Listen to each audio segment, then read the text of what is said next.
पक्षीय जी काही तेढ आहे त्याच्यावरती जास्ती होतंय असं बोललं जाते. काय सांगाल या संदर्भात? काय तेढ मला कळलं नाही.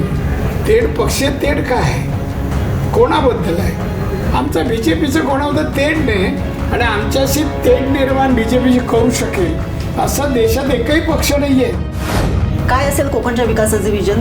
त्या माझ्या विकासामध्ये किंवा मला पदं मिळण्यामध्ये कोकणी माणसाचा फार मोठा हिस्सा आहे, ही माझी भावना आहे. कोकणी माणसाला समृद्ध करणं किंवा सुखी आणि समाधानी करणं हेच माझं ध्येय आहे.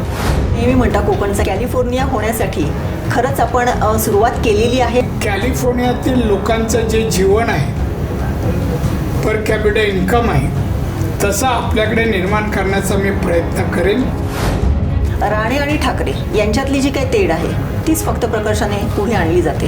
तुम्हाला खरंच असं वाटते का की ह्याचाच वापर केला जातोय? मला ठाकरे कुटुंबाशी कुठली तेढ निर्माण करायची नाही आहे. साहेबांनी मला घडवलं, आज जो काय मी आहे तो साहेबांमुळे आहे. तेव्हा ठाकरेंना आडनाव असलेल्या व्यक्तीशी तेढ निर्माण करावं असं मला वाटत नाही.